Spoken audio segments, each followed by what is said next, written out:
Bismillahirrahmanirrahim. Assalamualaikum warahmatullahi wabarakatuh.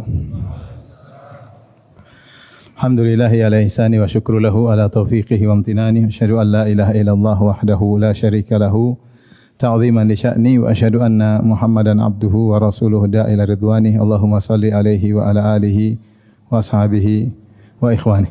Hadirin dan hadirat yang dirahmati Allah Subhanahu wa taala, pada kesempatan kali ini kita akan bahas topik yang menurut saya penting bagi kita semua, mengingat tidak semua yang kita cita-citakan, yang kita inginkan bisa kita raih di dunia ini.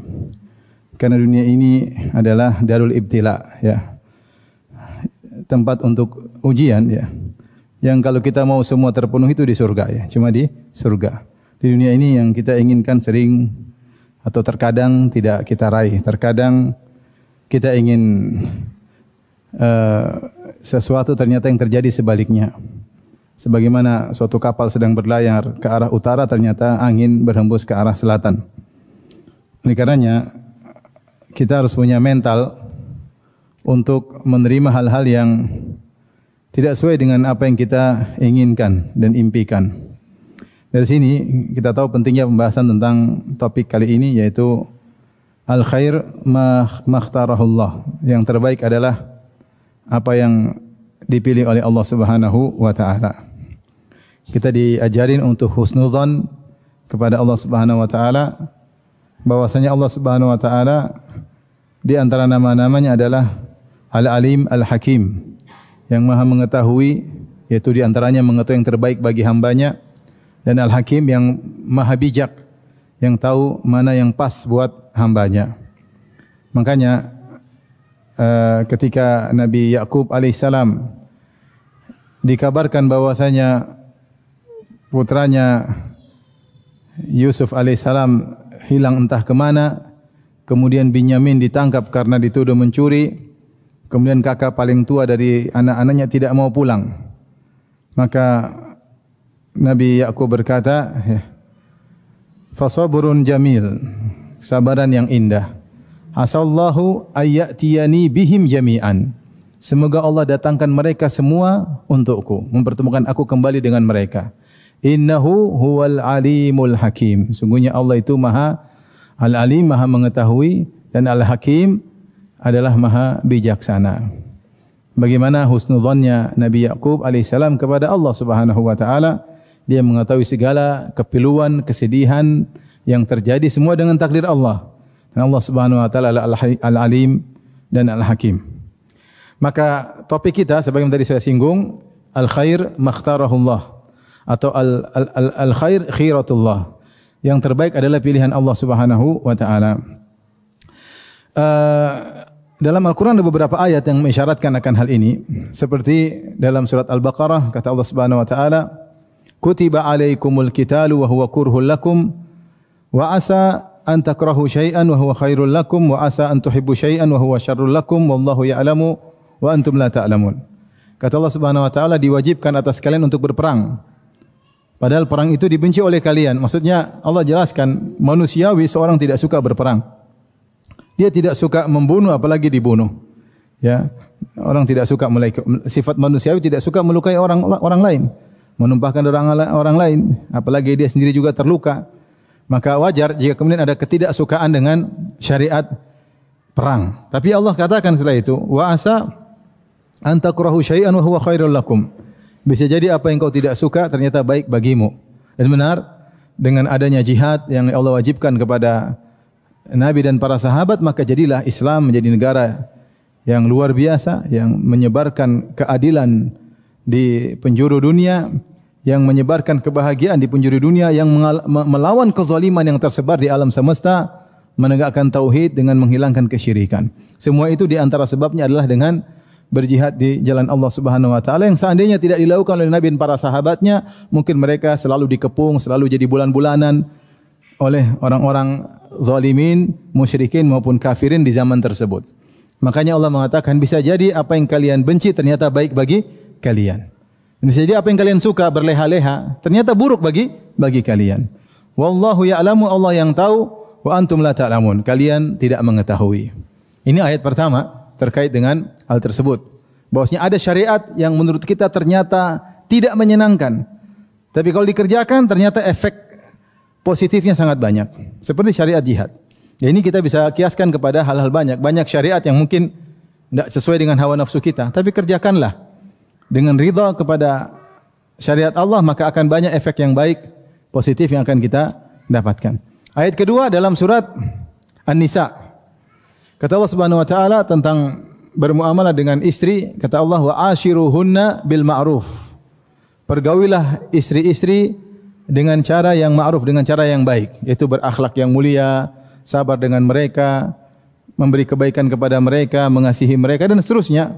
Kemudian kata Allah, fa in karihtumuhunna, kalau kalian benci dengan mereka, yaitu mungkin tidak suka dengan mereka, kata Allah, dari sisi mungkin ada akhlak yang kurang baik, dari sisi paras yang mungkin kurang cantik, disebutkan oleh para ulama, mungkin wajah yang tidak menyenangkan, atau akhlak yang kurang, selama bukan zina. Selama bukan apa? Zina. Disebutkan oleh sebagian tafsir. Selama bukan apa? Fahisyah. Kekurangannya, akhlaknya kurang atau paras fisiknya kurang, tapi bukan zina, bersabarlah. Fa in karihtumuhunna, kalau kalian benci kepada mereka, fa asa an takrahu syai'an, bisa jadi kalian benci terhadap sesuatu, wa yaj'alallahu fihi khairan katsira, maka Allah jadikan dari balik kebencian kalian tersebut, sesuatu yang kalian benci tersebut ternyata banyak kebaikan di balik hal tersebut. Sebagian ulama menafsirkan, di antaranya Ibnu Katsir, di antaranya Al-Baghawi, di antaranya Al-Qurtubi, maksudnya jika seorang sabar dengan istrinya yang punya kekurangan baik secara fisik maupun akhlak, maka bisa jadi Allah menganugerahkan kepada dia lewat wanita yang dia tidak sukai tersebut anak-anak yang soleh, yang kesolehannya tidak wajar. Sangat soleh maksudnya, sangat soleh. Dan dari anak yang soleh, pintu kebaikan luar biasa dunia maupun akhirat. Jangan tanya. Jangan tanya. Kalau punya anak soleh, akan datang kebaikan yang sangat banyak dunia maupun di akhirat. Di antaranya bersabar dengan istri. Bisa jadi seorang sabar, istrinya tukang ngomel-ngomel, tidak apa-apa. Tahu-tahu anaknya anak apa soleh. Bisa jadi. Ini tafsir para ulama. Ini diriwayatkan dari Ibnu Abbas radhiyallahu anhu. Disebut dalam Ibnu Katsir, Ibnu Abbas mengatakan maksudnya anak soleh Allah anugerahi dari wanita yang dia tidak sukai tersebut. Taib, ayat yang lain juga tentang kisah Aisyah radhiyallahu anha ketika dituduh berzina oleh sekelompok orang. Kata Allah Subhanahu wa taala, innal ladzina ja'u bil ifki usbatum minkum la tahsabuhu syarran lakum bal huwa khairul lakum. Dalam surat An-Nur, sungguhnya sekelompok orang yang menyebarkan berita dusta bahwasanya Aisyah berzina dengan Safwan bin Mu'attal As-Sulami radhiyallahu taala anhuma, sungguhnya adalah sekelompok dari kalian, usbatun minkum, orang munafik, orang munafikin. La tahsabuhu syarran lakum, jangan kalian menyangka tuduhan tersebut buruk bagi kalian. Bal huwa khairul lakum, tapi itu ternyata baik bagi kalian. Ternyata tuduhan terhadap Aisyah berzina, isu yang hoax tersebut, ternyata di balik itu banyak kebaikan yang dirasakan oleh kaum muslimin dan dirasakan oleh Aisyah itu sendiri sebagaimana nanti akan kita jelaskan. Taib, maka pada kesempatan kali ini kita akan menjelaskan tentang contoh-contoh dalam Al-Quran bahwasanya pilihan Allah adalah yang terbaik. Ya. Tentunya contoh sangat banyak ya. Dari hadis juga sangat banyak. Terus pengalaman hidup para ulama juga sangat banyak, pengalaman hidup kita juga sangat banyak, tapi kita membatasi sebagian saja contoh-contoh dalam Al-Quran agar kita tahu bahwasanya takdir Allah jika dihadapi dengan kesabaran maka penghujungnya pasti indah atau itu yang terbaik, itu yang terbaik. Contoh pertama, ini saya urutkan ya, seperti contoh yang masyhur atau saya sebutkan beberapa nabi. Contohnya misalnya sederhananya Nabi Yusuf alaihissalam. Nabi Yusuf alaihissalam Allah kisahkan, Allah turunkan kisahnya dalam surat Yusuf. Yang di situ bercerita tentang bagaimana penderitaan Nabi Yusuf dari satu penderitaan kepada penderitaan berikutnya. Dari satu ujian menuju ke ujian yang lainnya. Ujian pertama, dia dihasati oleh kakak-kakaknya. Tentu tidak menyenangkan jika hidup dalam suatu keluarga, kakaknya 10 orang hasad sama dia. Mereka ber-12 bersaudara. 10 orang kakak-kakak Yusuf hasad sama Yusuf.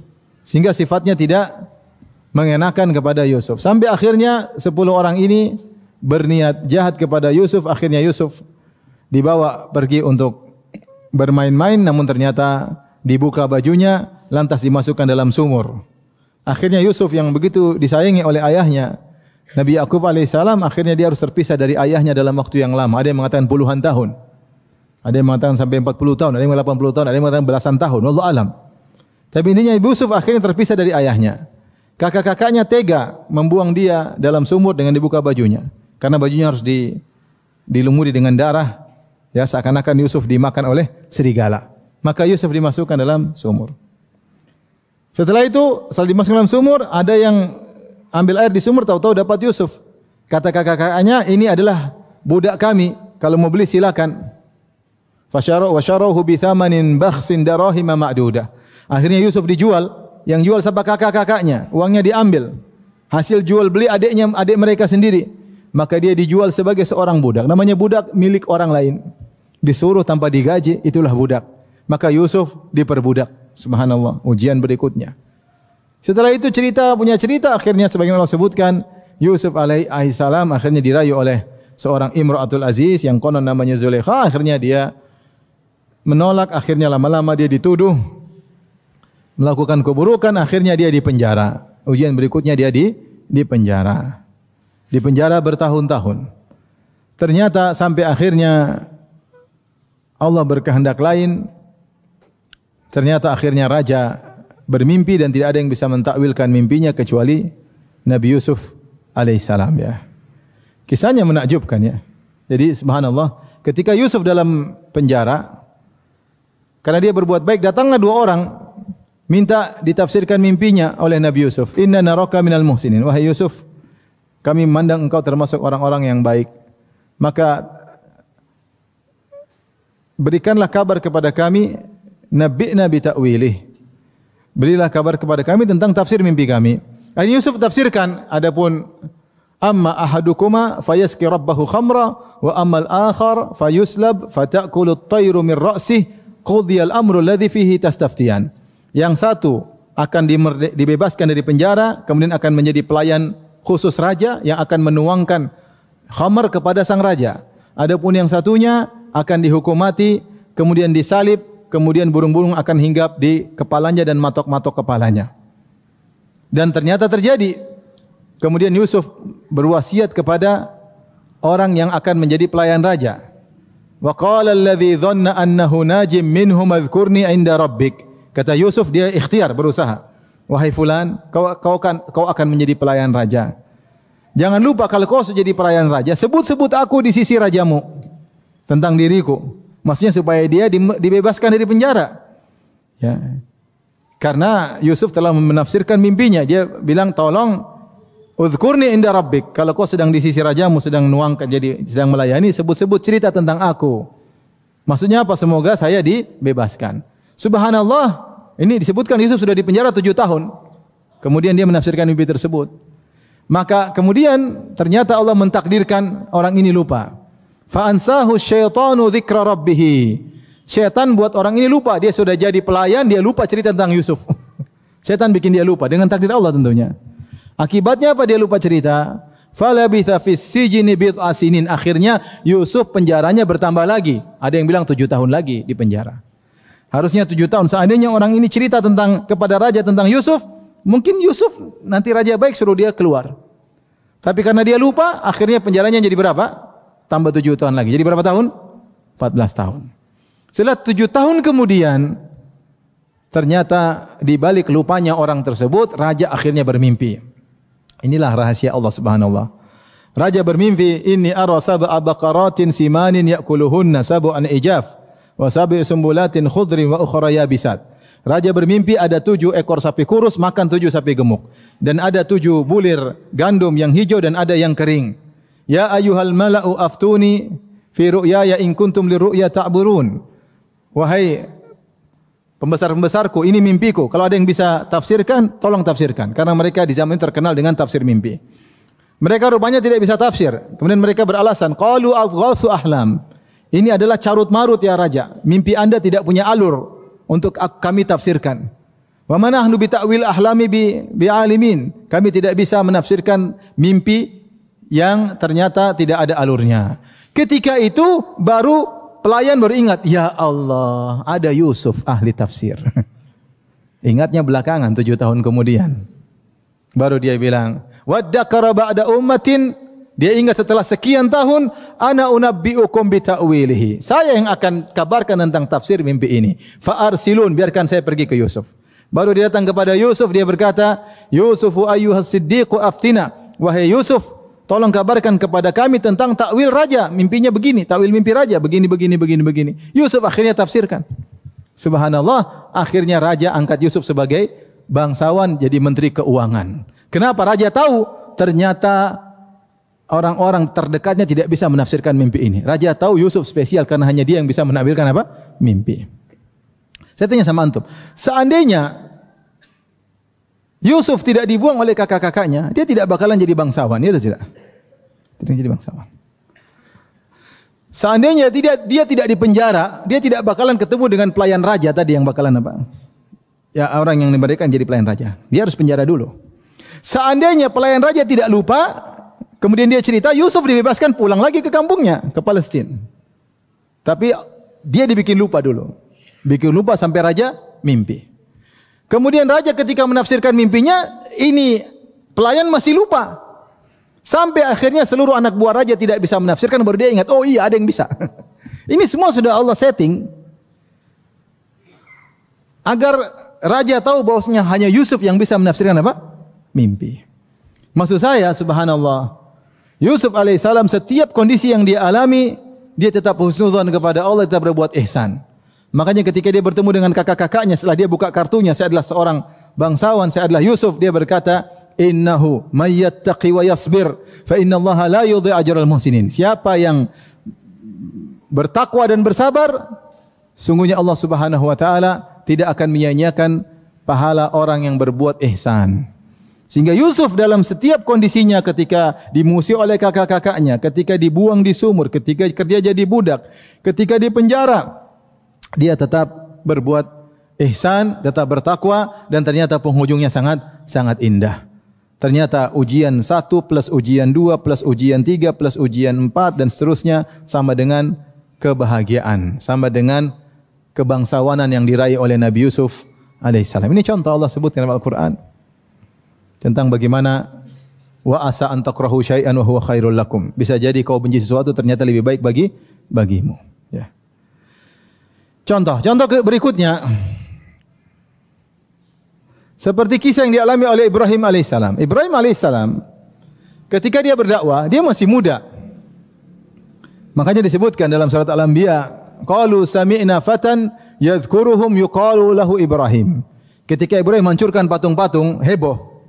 Mereka berkata, man fa'ala hadza bi alihatina innahu laminadh zalimin. Siapa sih yang berani ngancurin patung-patung kita? Sungguhnya dia adalah orang yang zalim. Akhirnya mereka ngomong, sami'na fatan yadhkuruhum yuqalu lahu Ibrahim. Ada anak muda yang sering mencela sesembahan-sembahan kita, berhala-berhala kita. Ibrahim sering cela, apa itu berhala? Ala ta'kulun wahai berhala, bisa enggak makan sajian-sajian? Kada sajian-sajian taruh depan berhala, Ibrahim tanya, ayo makan. Ya, berhala enggak bisa makan. Yang makan burung-burung. Maka mereka berkata, ada anak muda yang sering mencela berhala-berhala kami. Namanya siapa? Ibrahim. Intinya Ibrahim masih muda. Akhirnya Ibrahim mau dibakar, enggak bisa terbakar. Akhirnya dia diusir dan dia pergi dari kampungnya. Pergilah dia keluar dari kampungnya, dia berkata qala inni zahibun ila rabbi sayahdin. Aku pergi menuju Rabbku dan dia akan memberi petunjuk kepadaku. Rabbi habli minas salihin. Ini saya ingin sampaikan. Ibrahim berkata, ya Rabbku, anugerahkan kepadaku anak yang saleh. Taib. Ibrahim ketika berdoa agar punya anak saleh, dia masih remaja, masih pemuda. Pemuda umurnya berapa sih? Kalau 40 tahun ke atas? Bukan pemuda, penua. 40 pemuda itu maksudnya ya 20-an ya. 20-an pemuda. Dia minta pingin punya anak. Taib, kapan Allah kabulkan? Allah kabulkan, ceritanya panjang. Ternyata dia menikah dengan Sarah, wanita paling cantik jelita. Bertahun-tahun tidak punya anak. Ternyata Allah punya rencana agar Ibrahim punya anak namanya Ismail dari wanita lain, bukan dari Sarah. Sarah juga akan punya anak yang hebat namanya Ishak, bapaknya para nabi.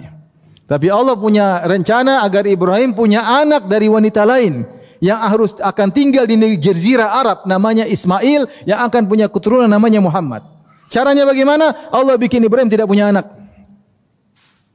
Akhirnya Ibrahim tinggal sama Sarah bertahun-tahun tidak punya anak, sampai puluhan tahun tidak punya anak. Akhirnya Ibrahim sama Sarah melewati Mesir, ternyata Sarah ditangkap oleh Raja Mesir, kemudian ingin digauli, ternyata tidak bisa, dicoba untuk dizinai 3 kali, tidak bisa. Akhirnya sang raja tidak mampu lagi, maka dia pun menghadiahkan kepada Sarah Hajar. Fa akhdamaha Hajar. Maka kata Nabi SAW, Ibrahim pun diberi hadiah, Sarah diberi hadiah seorang wanita namanya siapa? Hajar. Akhirnya Hajar tinggal bersama Ibrahim, Sarah dan Hajar. Tinggal lama, Sarah kasihan Ibrahim tidak punya anak, kata Sarah, coba nikahlah sama Hajar. Akhirnya Ibrahim nikah sama Hajar, akhirnya punya anak namanya siapa? Ismail. Yang ingin saya ajak berfikir, ini mohon maaf ibu-ibu ya. Seandainya Ibrahim berdoa, ya Allah anugerahkan aku anak soleh, terus punya anak soleh dari Sarah, kira-kira Ibrahim akan nikah lagi enggak? Enggak bakalan diizinkan oleh siapa? Sarah. Perhatian bapak-bapak ini. Tapi Sarah akhirnya mengizinkan Ibrahim nikah sama Hajar karena udahlah, enggak apa-apa, dia rela kebahagiaannya dibagi kepada wanita yang statusnya pembantunya. Subhanallah, bagaimana Sarah pengorbanan. Enggak apa-apa, yang penting suami saya punya anak. Akhirnya punya anak namanya Ismail. Seandainya Ibrahim langsung punya anak Ishak, kira-kira Sarah suruh nikah sama pembantunya enggak? Kalau jadi ibu kira-kira izinkan enggak? Enggak bakalan ya. Enggak bakalan 1000 kali, enggak bakalan. Itu maksud saya. Ibrahim minta punya anak enggak dikasih-kasih. Ternyata ada cerita di balik itu. Agar dia punya anak dari wanita yang lain dulu. Yang kemudian lahirlah siapa? Ismail. Ismail ini akan dibawa. Kemudian Sarah pun cemburu kepada Hajar. Bahkan Sarah ingin melukai Hajar di 3 tempat. Akhirnya Ibrahim bawa Hajar ke Mekah. Subhanallah. Akhirnya Ismail nanti punya anak Quraisy punya anak, keturunannya adalah Muhammad sallallahu alaihi wasallam. Seandainya Ibrahim langsung punya anak dari Sarah, tidak ada namanya Muhammad sallallahu alaihi wasallam. Seandainya Sarah tidak cemburu kepada Hajar, tidak ada Muhammad sallallahu alaihi wasallam di kota Mekah. Ternyata di balik tertunda punya anak ada hikmah. Ternyata di balik kecemburuan Sarah kepada Hajar ada hikmahnya. Paham atau tidak? Ya sudah paham aja. Jadi subhanallah. Asa an takrahu syai'an wa huwa khairul lakum. Bisa jadi kalian benci sesuatu, ternyata ada kebaikan di balik apa yang kalian benci tersebut. Ini contoh Ibrahim alaihissalam. Contoh yang lain adalah bagaimana kita sebutkan tentang ibunya Musa, sederhana. Ibunya Musa ketika sedang mengandung dan akan melahirkan Musa, maka Fir'aun mengirim anak buahnya untuk mendengar kalau ada orang yang mau melahirkan. Ada yang melahirkan dilihat, karena dulu enggak ada USG. Jadi ditongkrongi, lahir laki-laki langsung dibunuh, laki-laki dibunuh. Subhanallah, akhirnya lahirlah Musa. Tentu dia mungkin menangis. Maka Allah kasih ilham kepada ibunya, apakah secara langsung atau melalui malaikat, an ardhi'ih, susuin anakmu. Setelah susuin, ya, Allah suruh taruh di tabut, ya. Ya. Taruh di tabut, walqihi fil yammi, kemudian lemparkanlah di sungai Nil. Ini berat bagi seorang wanita. Setelah dia menyusui anaknya, tentu dengan anak yang dinanti-nanti, hamil selama 9 bulan, anak tersebut kemudian menyusui darinya. Setelah itu dia lepaskan anak tersebut di bawah sebuah keranjang, kemudian dilepaskan di sungai Nil. Ini berat. Tentu tidak dia sukai. Tetapi ini perintah dari Allah Subhanahu wa taala. Akhirnya dia lepaskanlah si kecil Musa dalam keranjang, kemudian dia ikuti, dia suruh kakaknya lihat. Kakaknya Musa akhirnya ternyata keranjang tersebut melewati kerajaan Fir'aun. Ternyata dilihat oleh keluarga Fir'aun, istrinya. Akhirnya diambillah keranjang tersebut dan ibunya lihat. Faltaqatahu alu Fir'auna liyakuna lahum aduwa wan hasana. Diambillah si Musa, diambil oleh Asiyah bintu Muzahim, istrinya Fir'aun. Subhanallah, ketika itu ibunya sangat ketakutan. In kadat latubdi bihi, hampir-hampir dia teriak, "Wah, itu anakku!" Hampir dia terang-terangan. Laula an rabatana ala qalbiha, kalau bukan kami kokohkan hatinya. Seandainya Allah tidak kokohkan hatinya, mungkin dia teriak. Karena dia itu taruh anaknya supaya selamat dari Fir'aun. Ini ternyata keranjang malah ke kerajaan Fir'aun. Coba apa persangkaan dia? Wah, mampus nih mungkin ya kalau kita jadi posisi dia. Tapi Allah suruh sabar. Karena dalam ketaatan kepada Allah pasti ada happy ending, pasti. Pasti ada kebahagiaan. Kebahagiaan adalah taat kepada Allah, taat kepada Rasulullah. Ini perintah Allah, taruh, lepasin aja. In kadat latubdi bihi, hampir-hampir dia teriak, itu putraku. Laula an rabatna ala qalbiha. Kalau bukan kami ikat hatinya, akhirnya dia pun sabar. Ternyata subhanallah itu kebaikan. Wa asa an takrahu syai'an wa huwa khairul lakum. Bisa jadi kau benci sesuatu, ternyata baik bagimu. Ternyata diambil, ternyata anak istrinya Fir'aun yaitu Asiyah ternyata tidak punya anak, maka dia rindu ingin punya anak. Dibuka oleh Fir'aun, nah, bayi Bani Israel. Nah, ini yang ditunggu-tunggu. Tapi kata Allah, wa alqaitu alaika mahabbatan minni walitusna'a ala aini. Kami lemparkan kecintaan kepada engkau. Setiap orang lihat pasti terpukau sama engkau, wahai Musa. Fir'aun yang tadinya jengkel, senang juga lihat bayi ini. Lucu. Kemudian dia ingin bunuh. Ini, tapi ini Bani Israel, kita harus bunuh. Kata istrinya, la taqtuluhu. Jangan kau bunuh dia.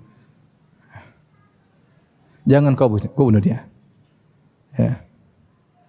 Asa ayyam fa'ana aw nattakhidahu walada. Bisa jadi bermanfaat atau kita jadikan dia anak angkat.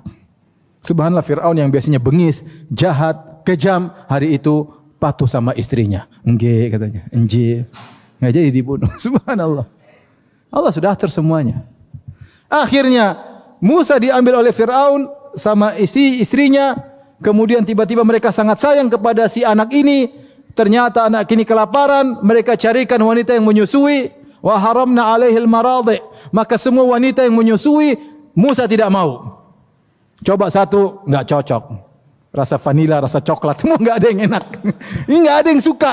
Musa enggak mau semuanya. Kenapa? Dia sudah pernah rasa susu ibunya sebelumnya. Makanya Allah mengatakan, an ardai, sebelum taruh di keranjang, susuin dulu. Ketika dicoba sama, dan mereka sudah terlanjur sayang. Allah mengatakan, wa alqaitu alaika mahabbatan minni. Aku menjadikan orang lihat kamu pasti suka. Semua orang lihat Musa pasti suka. Lihat muka gagah, menyenangkan, punya wibawa, menyenangkan. Orang semua suka lihat Nabi Musa alaihissalam. Sampai sekarang semua orang suka dengan Nabi Musa. Agama manapun suka dengan siapa? Nabi Musa alaihissalam. Akhirnya bingung, datang kakak Nabi Musa bersandiwara, hal adullukum ala ahli baitin yakfulunahu lakum wa hum lahu nasihun. Maukah aku tunjukkan kepada kalian sebuah keluarga yang bisa menyusuinya dan insyaallah akan menyusui dengan sebaik-baiknya. Ternyata ibunya, subhanallah. Faraja'naka ila ummika kay taqarra ainuha. Kami kembalikan engkau kepada ibumu agar ibumu menjadi bahagia. Ada yang mengatakan Musa dilepas pagi hari, sore sudah kembali lagi. Subhanallah. Sore sudah. Seandainya ibunya tidak menjalankan perintah Allah, dia tahan anaknya, mungkin Musa teriak-teriak, akhirnya dibunuh juga. Tapi Allah punya cara lain. Akhirnya Musa tinggal di Fir'aun, di istana Fir'aun. Kemudian tukang susunya adalah ibunya sendiri. Ibunya digaji oleh Fir'aun, padahal ibunya sendiri. Fir'aun tidak tahu. Liyakuna lahum aduwan wa hazana. Ternyata anak ini akan menjadi musuh mereka. Fir'aun lupa, ternyata dia sedang memelihara singa yang akan menerkamnya. Musa alaihissalam. Akhirnya hidup di kota tersebut dengan kuat, energik dan lain sehat. Akhirnya nyaman sampai dia dewasa. Sebenarnya ini kisah pertama, bahwasanya bisa jadi yang dibenci oleh ibunya Nabi Musa ternyata baik bagi ibunya siapa? Nabi Musa, dan baik bagi Musa itu sendiri. Tapi kasus berikutnya, Nabi Musa tidak sengaja bunuh orang. Ada Israeli dari kaum Bani Israel berkelahi dengan Kipti dari suku Firaun berkelahi, akhirnya dia minta tolong kepada Nabi Musa. Nabi Musa pun tolong, fawakazahu Musa faqada alaihi. Nabi Musa pukul dengan pukulan yang tidak buat mati menurut perkiraan Musa, namun terlalu kuat. Ternyata langsung mati. Nabi Musa memang terlalu kuat. Mukul orang langsung apa? Mati. Mukul batu ada bekas tangan di batu. Kalau Nabi Musa pukul batu, duk, duk, duk, ada bekas apa? Tangannya di batu. Coba kalau antum yang pukul, duk, duk, bekas batu di tangan. Musa kuat sekali. Dia tidak, makanya disebut ini dosa kecil, dia tidak bermaksud membunuh, tapi ternyata apa? Mati. Akhirnya dia dikejar-kejar, intinya dia dikejar, dicari oleh Fir'aun. Fir'aun jengkel karena ada anak buahnya yang dibunuh, akhirnya dia mau ditangkap dan ingin dibunuh. Kata Allah, fakharaja minha khaifan yataraqqab. Maka Musa pun keluar dari Mesir, dari Memphis dengan kondisi ketakutan. Yataraqqab itu menanti-nanti kapan-kapan tiba-tiba dia bisa ditangkap. Karena anak buah Fir'aun di mana-mana, maka dia lari dengan ketakutan, bahkan dia tidak sempat bersiap-siap. Subhanallah, dari tinggal di istana dengan makan yang begitu lezat, dengan tubuh yang kuat, dengan kenyamanan, bagaimana tidak anak angkatnya Fir'aun. Bahkan sebagian tafsir mengatakan Musa bin Fir'aun, saking orang kenal dia. Saking orang tahu ini anak angkatnya Fir'aun. Bagaimana tinggal di kerajaan, bapaknya adalah sang raja. Karena kasus, akhirnya dia harus pergi meninggalkan Mesir tanpa bekal sama sekali. Maka dia berjalan ratusan kilo, subhanallah. Melewati gurun pasir, melewati ini. Sampai dia kelaparan. Sampai dia makan dedaunan yang hijau-hijau. Sampai terlihat warna hijau di tubuhnya. Saking banyak daun dia makan Nabi Musa alaihissalam. Sampai dia tiba di negeri Madian. Madian itu ada dua pendapat. Tadi mengatakan Madian adalah di Yordan. Ada yang mengatakan Madian di Tabuk. Intinya ratusan kilo. Dari Mesir menuju Madian itu melewati benua. Dari benua Afrika menuju benua Asia. Jauh. Naik motor aja jauh, apalagi jalan kaki. Apalagi enggak bawa modal. Tiba-tiba miskin mendadak. Tadinya di rumah mungkin dilayani di istana, tiba-tiba harus jalan setengah mati. Tapi Allah punya rencana. Allah punya rencana. Ternyata Allah mau kasih Nabi Musa istri soleha banget. Lokasinya di mana? Di Madian. Maka kemudian Nabi Musa ke sana, walamma warada ma'a Madyana wajada alaihi ummatan minan nasi yaskun. Sampai di Madian, dia lihat ada orang-orang kumpul di sumur. Fawajada min dunihim imra'ataini tadudan, ya. Tazudan. Di antara orang-orang tersebut ternyata ada dua orang wanita yang sedang menghalang-halangi kambing mereka jangan sampai ikut ambil air. Musa heran. Ini orang-orang kenapa ini?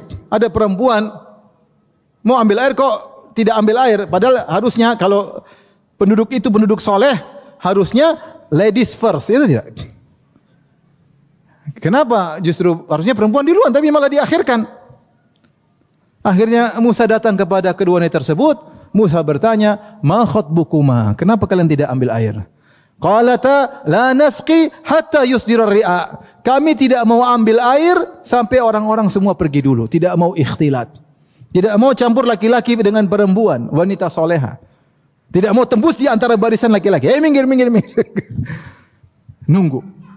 Wa abuna syekhun kabir. Sebenarnya ayah kami yang tugas ngambil air, tapi ayah kami sudah tua, makanya kami mewakili.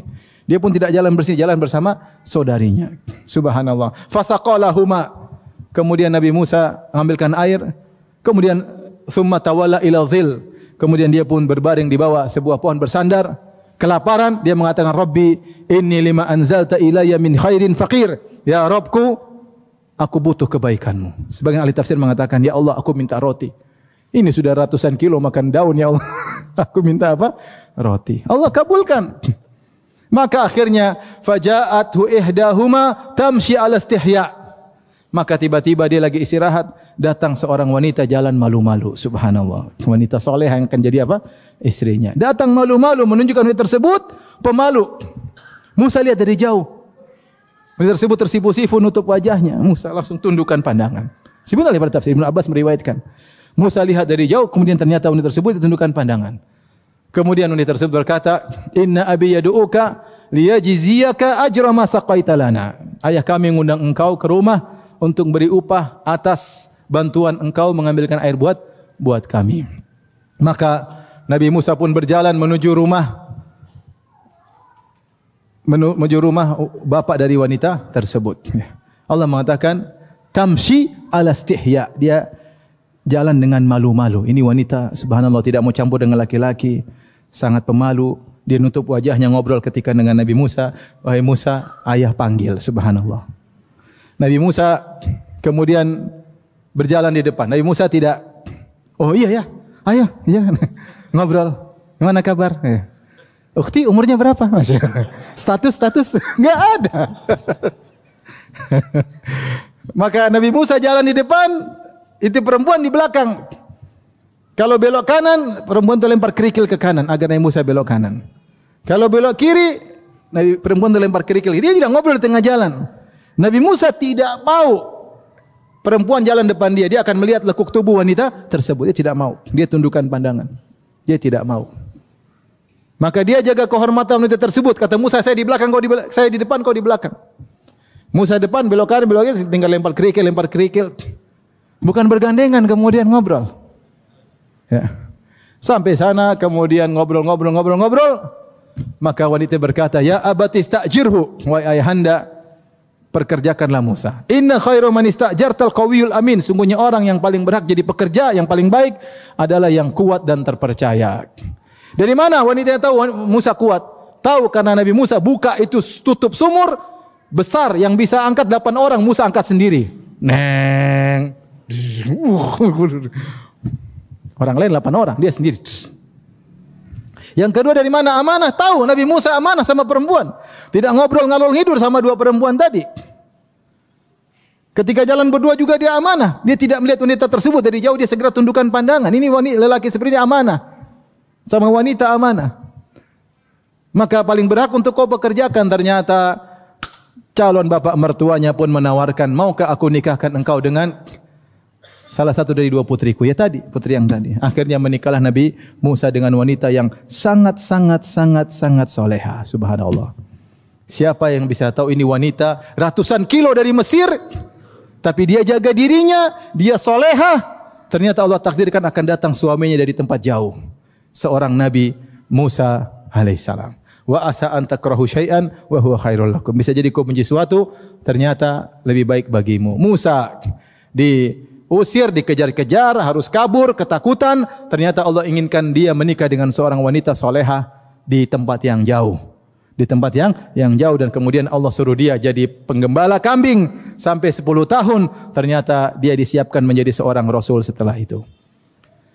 Taib. Di antara kisah juga yang menunjukkan bahwasanya bisa jadi yang kau benci ternyata lebih baik bagimu. Seperti Allah sebutkan tentang kisah Nabi Muhammad SAW, ya. Bagaimana Nabi Muhammad ingin dibunuh dan diusir dari kota Mekah. Kata Allah, wa idh yamkuru bikal ladzina kafaru liyuthbituka aw yaqtuluka aw yukhrijuk wa yamkuruna wa yamkurullahu wallahu khairul makirin. Ketika Abu Jahal CS dan teman-temannya bermusyawarah, bikin makar untuk membunuhmu, mengusir untuk membelenggumu, atau membunuhmu, atau mengusirmu. Mereka ingin. Akhirnya Allah wahyukan kepada Nabi untuk meninggalkan kota Mekah. Dan Nabi SAW meninggalkan kota Mekah dengan penuh kesedihan, bukan dengan kegembiraan. Makanya ketika awal Nabi diturunkan wahyu, kemudian Nabi dibawa oleh Khadijah menuju ke Waraqah bin Naufal, maka Waraqah berkata, ya laitani jad'an idh akhrajaka qaumuka la ansurannaka nasran muazzara. Amboi seandainya, aduhai seandainya aku masih muda ketika kau diusir oleh kaummu, sungguh aku akan menolongmu dengan pertolongan yang kuat. Rasulullah berkata, amukhrijiyahum, apakah kaumku akan mengusirku? Apa kata Waraqah? Tidak seorang nabi pun yang datang membawa seperti yang kau bawa illa udi, kecuali dia akan dimusuhi. Ini hal yang berat bagi Nabi. Dia harus meninggalkan kampung halamannya. Maka ketika dia meninggalkan kampung halamannya, maka dia menghadap Mekah, dia berkata dengan penuh kesedihan, dia berkata, innaki la ahabbu la khairu ardillah, wahai Mekah, engkau adalah negeri yang terbaik. Semua kenangan di situ. Dia lahir di situ, dirawat oleh ibunya di situ. Dia menikah dengan Khadijah di situ, punya anak-anak di situ, dia gembalakan kambing di situ. Semua keindahan, semua kabilahnya di situ. Nabi Muhammad SAW. Maka dia berkata, innaki la khairu ardillah. Engkau adalah kota yang terbaik. Wa ahabbu ardillahi ilallah. Dan engkau adalah kota yang paling dicintai oleh Allah.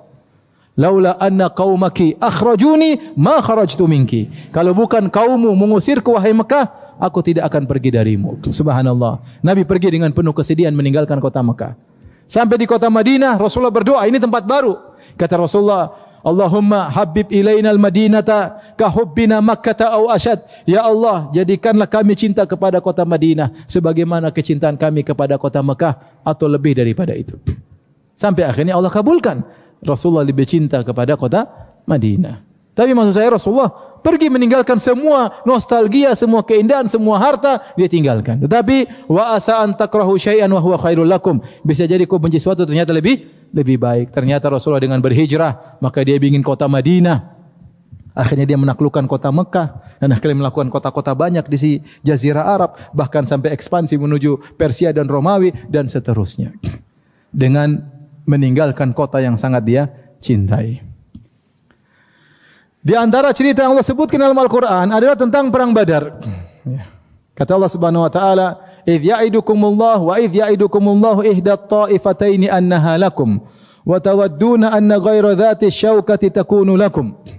Ketika Allah menjanjikan kepada kalian akan mengalahkan salah satu dari dua pasukan. Ketika itu Rasulullah SAW di Madinah mendengar Abu Sufyan datang melewati dari Syam pergi menuju ke kota Mekah melewati Madinah. Karena Syam, Madinah, Mekah. Ternyata dia bawa harta yang banyak. Bahkan dia disebutkan membawa 200 kilogram emas. 50.000 dirham kalau tidak salah. Ya. Bawa emas banyak. Terus bawa onta banyak. Bawa dagangan-dagangan orang Quraisy. Jadi mereka nitip semua kepada Abu Sufyan untuk dijualkan. Jadi dia pulang bawa harta yang banyak.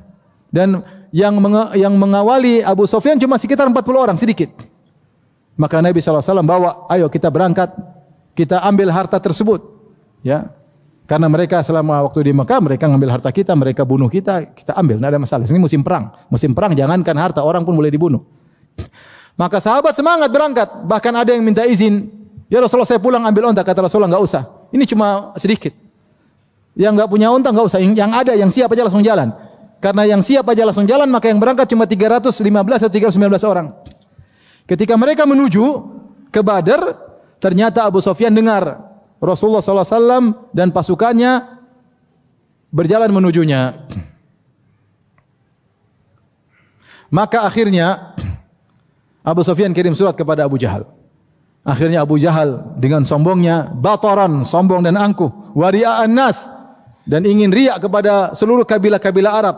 Maka dia bawa pasukan banyak, dia bawa pasukan 1.300 kalau tidak salah, banyak. Kemudian dia bilang, kita akan menang, kita tunjukkan kepada kabilah Arab siapa kita. Kita akan habisi Muhammad dan teman-temannya. Kemudian kita pesta 3 hari 3 malam di sana. Di tengah jalan terjadi kasus 300 mundur tinggal 1.000. Datanglah 1.000 tersebut, Abu Sufyan lolos. Di sini para sahabat tahu ternyata berubah. Yang dilawan bukan 40 orang, sekarang berubah jadi berapa? 1.000. Ya.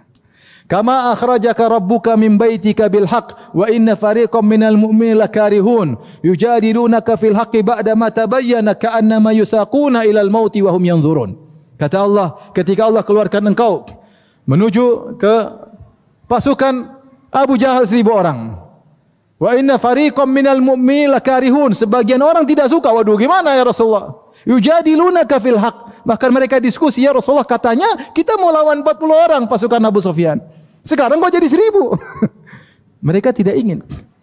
Kata Allah, wa tawadduna anna ghayra dzati syaukati takunu lakum. Kalian ingin yang dilawan 40 orang. Kenapa? Musuh cuma 40 orang, hartanya banyak. Enak kan?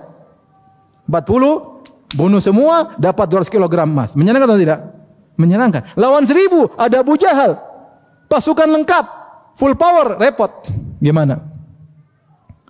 Tentu kalau disuruh pilih yang sedikit. Tapi kata Allah, Allah ingin yang terbaik.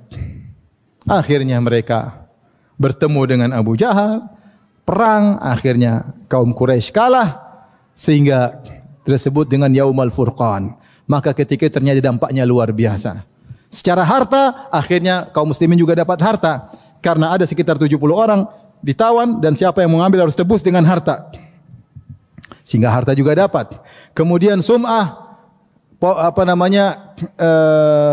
karismatik kaum muslimin naik. Ya. Orang Quraisy semakin menunduk. Dan semua yang ikut perang Badar dijamin masuk surga oleh Allah Subhanahu wa taala. Ternyata ini hari yang terindah, perang Badar yang merupakan cikal bakal dari kejayaan kaum muslimin berikutnya. Dimulai dari perang Badar. Makanya Allah mengatakan Yaumal Furqan, hari pembeda. Seandainya mereka cuma tangkap Abu Sufyan dapat 200 kilo selesai, enggak ada urusan. Tapi ternyata Allah punya kehendak yang lain. Wa asa an takrahu syai'an wa huwa khairul lakum. Bisa jadi kau benci sesuatu ternyata baik bagi kalian. Taib, kita lanjut kisah berikutnya dalam Al-Qur'an. Masih kuat?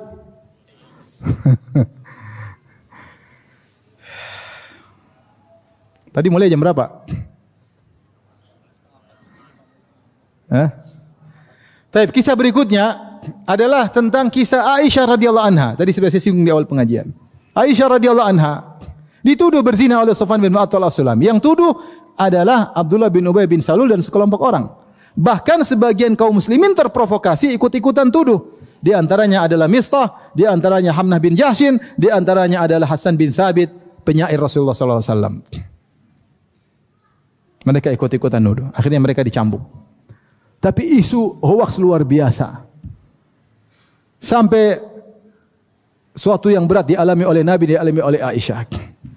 Sampai Aisyah ketika tiba di Madinah, Aisyah tidak tahu ada isu yang tersebar. Tapi Aisyah heran, Rasulullah kok berubah sikap. Rasulullah kalau ketemu dia, Rasulullah hanya bertanya, kaifatikum, bagaimana kondisi kalian? Bagaimana kondisi istrimu? Tidak seperti biasanya, Rasulullah mesra. Ini selama sebulan, kenapa Rasulullah berubah? Sampai akhirnya Aisyah tahu, ternyata ada isu tersebar, bahwasanya dia dituduh berzina dengan Safwan bin Mu'attal As-Sulami. Sampai akhirnya Aisyah menangis ketika itu, menangis. Kemudian dia minta izin untuk tinggal di rumah bapak dan ibunya. Rasulullah izinkan, maka dia pun pergi. Kemudian dia menangis. Ada wanita Ansar minta assalamualaikum, datang. Kenapa? Ingin nangis sama Aisyah, ikut nangis sama Aisyah, solidaritas nangis. Sampai akhirnya Rasulullah tanya kepada orang, bagaimana? Rasulullah bertanya kepada Ali, kepada Barira, kepada Zainab bintu Jahshin, bagaimana Aisyah? Semuanya muji Aisyah. Sampai Ali radhiyallahu anhu begitu sedih lihat Nabi. Ali mengatakan, ya Rasulullah, wanita banyak. Kalau yang lain juga ada gitu. Tapi yang lain enggak Aisyah. Sampai Zainab bintu Jahshin, istri Nabi yang menyaingi Aisyah dalam kecantikan, dia tetap mengatakan, aku tidak tahu kecuali kebaikan dari Aisyah. Padahal biasanya madu, kalau ada kesempatan jatuhin madu yang lain, ya enggak? Tapi Zainab tidak, subhanallah. Kata Aisyah, wahiyallati tusamini fil manzila inda Rasulillah. Dialah wanita yang menyaingiku dalam kedudukan di sisi Rasulullah. Tapi Allah menjaganya, dia bertakwa kepada Allah. Beda dengan saudarinya Hamnah. Hamnah binti Jahshin ikut ngembosi Aisyah untuk membela saudarinya Zainab. Padahal Zainab sendiri tidak begitu. Radhiyallahu taala anhunna ajmain. Taib, akhirnya Rasulullah datang kepada Aisyah. Aisyah sedang nangis. Rasulullah berkata, ya Aisyah, kalau kau memang berdosa, ngaku saja. Coba. Aisyah di situ sedih sekali. In kunti alamti bidzambin. Wahai Aisyah, kalau kau memang melakukan dosa, beristighfarlah. Sungguhnya Allah Maha Pengampun. Tapi kalau kau memang tidak berdosa, sayubarri'ukillah, maka Allah akan bela engkau. Aisyah ketika mendengar itu, dia berhenti menangis. Dia kaget Rasulullah bikin dua kemungkinan. Sampai dia mengatakan, wahai ayah, rudda ala Rasulillah sallallahu alaihi wasallam, bantah itu Nabi. Kenapa dia ngomong begitu? Dia bilang, wahai ibunda, bantah Rasulullah. Maksudnya harapan Aisyah, Rasulullah bilang, sudah, engkau tidak seperti tuduhan orang. Harapan Aisyah seperti itu. Tapi Rasulullah tidak mungkin bilang begitu, kan itu hal gaib, paham? Apa harapan Aisyah? Harapan Aisyah, Rasulullah peluk, itu isu. Kau wanita soleha saya kenal. Aisyah pengennya gitu. Tapi Rasulullah tidak begitu. Rasulullah bilang, kalau memang kau salah, ngaku. Allah akan ampuni ya istriku. Udah enggak usah perpanjang, minta apa selesai. Tapi kalau kau tidak salah, Allah akan bela engkau. Itu membuat Aisyah kecewa. Tidak sesuai dengan harapan, subhanallah. Tiba-tiba Nabi terdiam, tiba-tiba turun ayat dalam surat An-Nur hampir 15 ayat.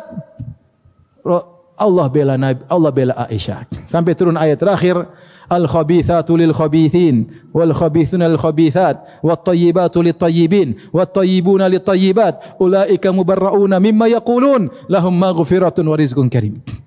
Wanita-wanita buruk untuk laki-laki buruk, wanita pezina untuk laki-laki pezina, laki-laki pezina untuk wanita pezina, perempuan baik-baik untuk laki-laki baik-baik, laki-laki baik seperti Muhammad untuk wanita baik-baik seperti siapa? Aisyah. Mereka berlepas diri dari tuduhan yang tidak-tidak. Bagi mereka ampunan dan bagi mereka rizki yang mulia. Aisyah mengatakan, wala sya'ni ahqar. Saya berharap Allah akan membela saya dengan membuat mimpi kepada Nabi Muhammad sallallahu alaihi wasallam. Saya tidak memandang diri saya siapa. Wala sya'ni ahqar. Kondisiku lebih hina untuk dibela oleh Allah dengan Al-Quran. Saya hanya berharap dibela dengan mimpi. Ternyata Allah bela Aisyah dengan apa? Al-Quran. Bahkan 15 ayat yang dibaca sampai hari kiamat. Subhanallah. Kemudian ketika turun ayat, Rasulullah berseri-seri, Rasulullah kabarkan, kata ayah ibunya, ya Aisyah, kumi ila Rasulillah. Ayo berdiri kepada Nabi. Kata Aisyah, enggak. Karena yang bela dia bukan Nabi. Yang bela dia siapa? Allah subhanahu wa ta'ala. Tauhid ya. Yang bela siapa? Allah. Subhanallah. Ternyata benar kata Allah, innal ladzina ja'u bil ifki usbatun minkum la tahsabuhu syarran lakum. Sungguhnya orang-orang yang mendatangkan berita hoaks, berita dusta, jangan kalian sangka itu keburukan bagi kalian. Bal huwa syarrul lakum, ternyata baik bagi kalian. Dengan peristiwa itu, tuduhan buruk kepada Aisyah sehingga terbongkar, akhirnya ketahuan siapa orang munafik. Akhirnya ketahuan rencana-rencana buruk mereka. Akhirnya semakin mulialah Aisyah radhiyallahu taala anha, dipuji oleh Allah Subhanahu wa taala. Oleh karena terkadang perkara buruk endingnya adalah baik. Yang terakhir adalah kisah Zainab bintu Jahshin. Zainab bintu Jahshin sebelum menjadi istri Nabi, dia sepupu Nabi sallallahu alaihi wasallam. Ibunya adalah bibinya Nabi sallallahu alaihi wasallam, tantenya Nabi sallallahu alaihi wasallam. Suatu hari datang Nabi sallallahu alaihi wasallam ngelamar Zainab. Mungkin Zainab mengira ngelamar untuk Nabi, ternyata tidak. Rasulullah lamar Zainab untuk budaknya yang sudah dia merdekakan, itu Zaid bin Harithah. Zaid bin Harithah. Maka Zainab bimbang ketika itu. Dia mengatakan, ya Rasulullah, engkau ridha saya nikah dengan bekas budak? Zainab, Quraisy, ibunya tantenya Nabi sallallahu alaihi wasallam, kabilah top, nikah dengan orang bekas budak. Makanya ya Rasulullah, engkau ridha saya nikah dengan dia? Rasulullah nasihati sampai turun ayat, wa ma kana lil mu'minin wala mu'minatin idza qadallahu wa rasuluhu amran an yakuna lahumul khiyaratu min amrihim. Tidak pantas bagi seorang lelaki mukmin atau wanita mukminah jika telah datang ya keputusan dari Allah dan Rasul, dia punya pilihan yang lain. Maka Zainab karena Rasulullah sallallahu alaihi wasallam, karena Allah, dia pun menikah dengan Zaid bin Harithah. Semuanya karena menjalankan perintah Allah. Menikahlah dengan Zaid. Ternyata pernikahan Zainab dengan Zaid Allah punya tujuan lain. Karena ketika itu lagi tersebar tradisi tabanni, yaitu seorang anak diangkat menjadi anak angkat, maka binnya berubah. Dulu orang mengenal Zaid bin Muhammad. Zaid bin Muhammad. Kalau Zaid bin Muhammad, maka kalau Muhammad meninggal warisannya diambil oleh apa? Zaid. Kalau Zaid punya istri, maka jadi mahram bagi Rasulullah sallallahu alaihi wasallam. Maka Allah ingin hilangkan tradisi tersebut. Caranya bagaimana? Allah menyuruh Nabi nikah dengan janda atau bekas istri dari anak angkatnya tersebut. Sehingga Nabi akhirnya Zaid dengan Zainab hidup tidak nyaman. Akhirnya Zaid menceraikan siapa? Zainab. Akhirnya Nabi menikah dengan apa? Zainab. Allah yang nikahkan langsung. Falamma qada minha Zaidun watara zawwajnakaha. Ketika Zaid selesai menceraikan Zainab dan sudah habis masa iddahnya, kami nikahkan engkau dengan Zainab. Buat apa Rasulullah nikah dengan Zainab? Agar benar-benar orang tahu Zaid ini bukan anaknya Muhammad. Kalau Zaid anaknya Muhammad, tidak boleh Muhammad sallallahu alaihi wasallam nikah dengan jandanya siapa? Zaid. Sehingga akhirnya tradisi tabanni, anak angkat, hilang ketika itu. Hilang ketika itu. Cara Allah Subhanahu wa taala. Akhirnya Zainab menjadi ummul mukminin. Dan dia spesial di antara istri-istri Nabi yang lain. Dia satu-satunya istri Nabi yang Allah langsung nikahkan tanpa wali. zawwajnakaha, kami nikahkan engkau Rasulullah dengan Zainab. Makanya Zainab berkata kepada istri-istri Nabi yang lain, zawwajakunna ahalikunna wa zawwajani Allah min fawqi sab'i samawat. Kalian istri-istri Nabi, yang nikahkan kalian wali-wali kalian, bapak-bapak kalian. Aku yang nikahkan zat yang berada di atas langit yang 7. Subhanallah.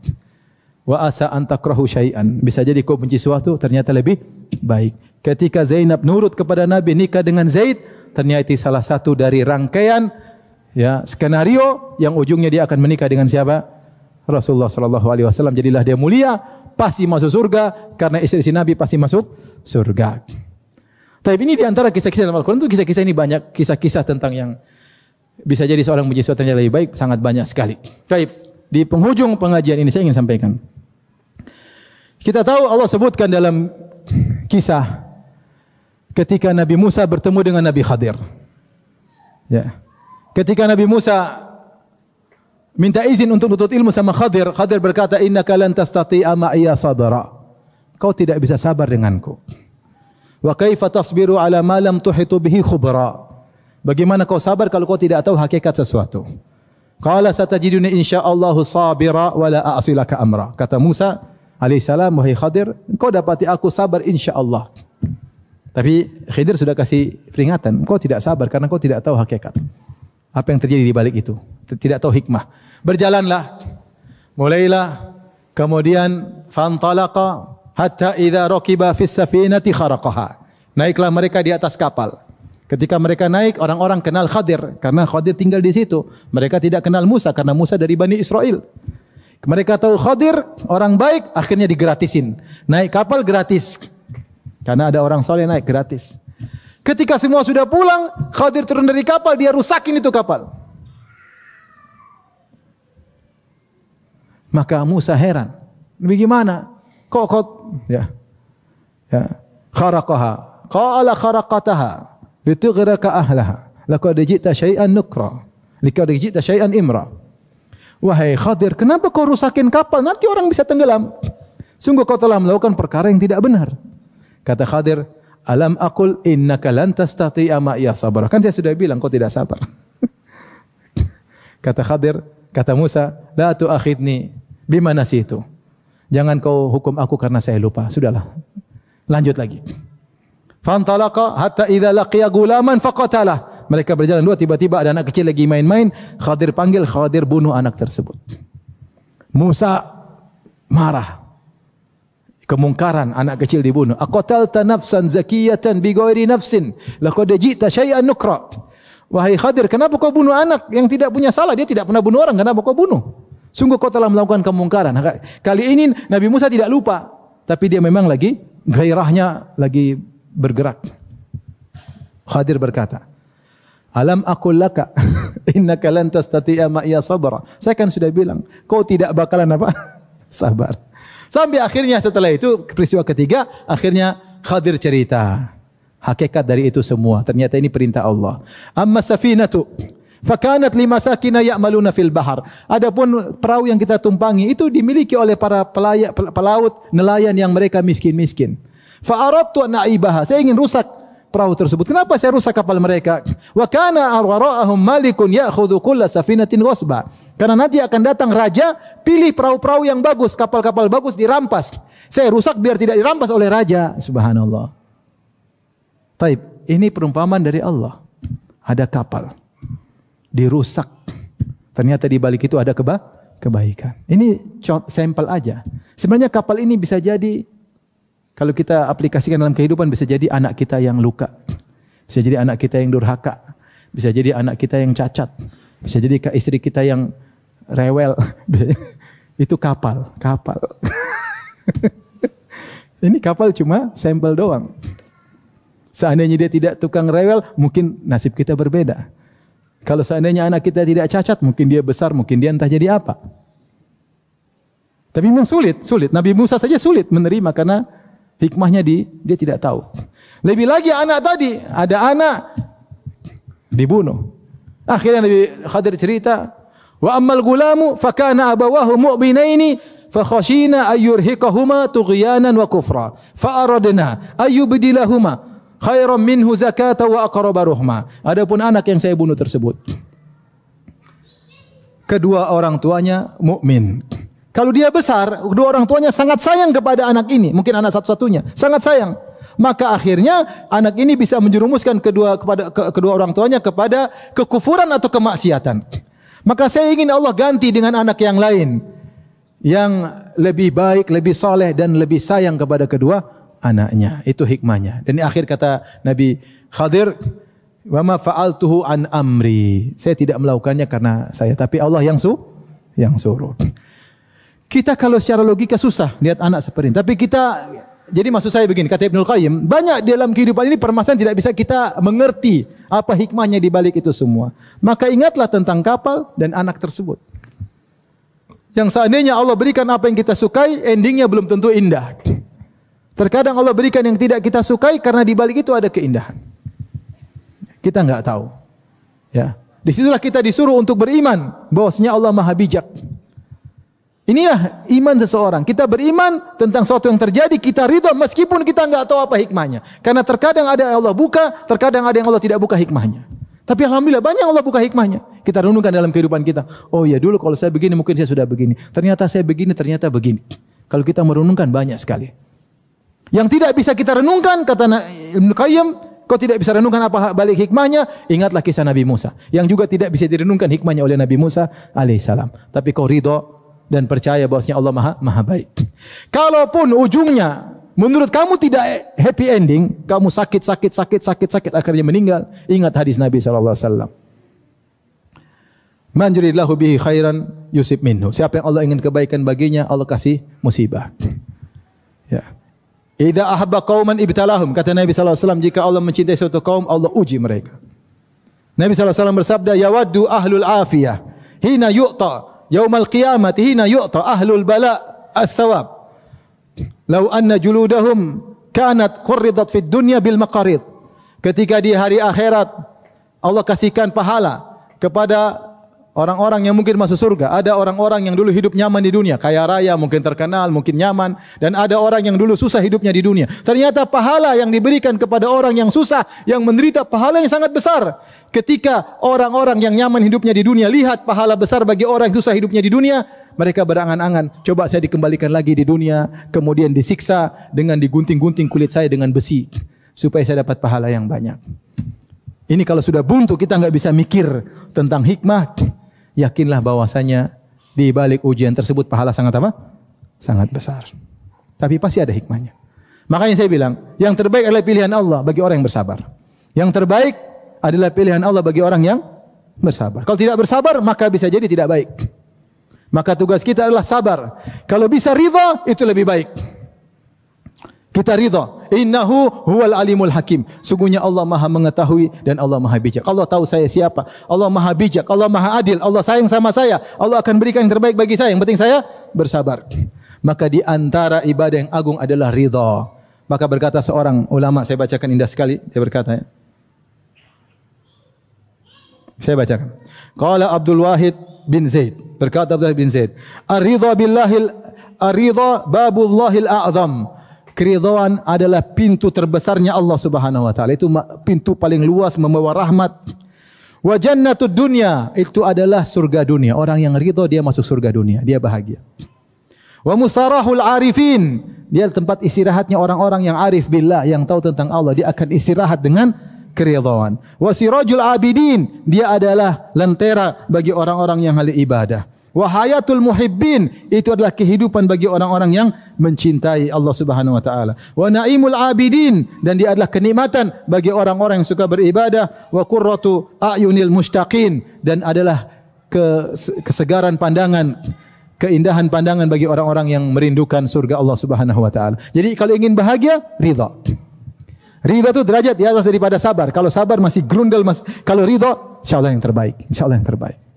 Ada hikmah di balik ini. Pasti ada, cepat atau lambat. Pasti happy ending. Sabar aja, sabar. Ridha dengan keputusan Allah Subhanahu wa taala. Oleh karenanya, di antara amalan terbaik ridha. Makanya kita dalam setiap pagi disuruh zikir pagi petang. Raditu billahi rabba, yaitu aku ridha kepada Allah sebagai Rabbku. Aku ridha dengan segala keputusannya.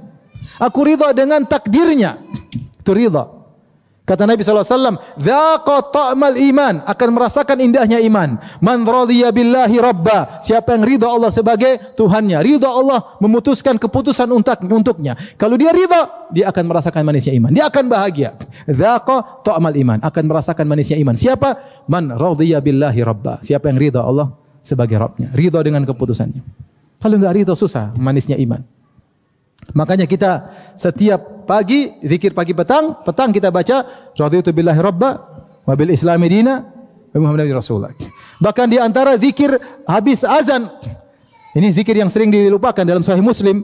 Kalau kita mendengar muadzin berkata syahadu an la ilaha illallah wa syahadu anna muhammadar rasulullah, maka kita baca raditu billahi rabba wa bi muhammadin rasulullah wa bil islami dina. Itu di antara zikir azan. Selain kita ikuti jawab azan, Allahu Akbar, kita bilang Allahu Akbar. Syahadu la ilaha illallah, syahadu la ilaha illallah, syahadu anna rasulullah, kita tambah raditu billahi rabba wa bi muhammadin rasula wa bil islami dina. Kemudian di antara doa Nabi sallallahu alaihi wasallam, as'aluka ridha ba'dal qada. Ya Allah, aku mohon agar aku bisa ridha setelah keputusanmu. Tidak mudah ridha dengan keputusan Allah. Tapi siapa yang ridha, husnudzon kepada Allah, yakin Allah al-alimul hakim, maka dia akan bahagia. Demikian hadirin hadirat yang rahmatillah subhanahu wa ta'ala, setiap kita diuji, namanya ujian pasti kita tidak suka, tapi kita husnudzan kepada Allah. Di balik ujian pasti ada hikmah yang terbaik bagi kita kalau kita bersabar. Wallahu ta'ala a'lam bissawab. Sampai di sini tidak ada tanya jawab karena saya mau ada pengajian yang lain. Wabillahi taufiq wal hidayah. Assalamualaikum warahmatullahi wabarakatuh.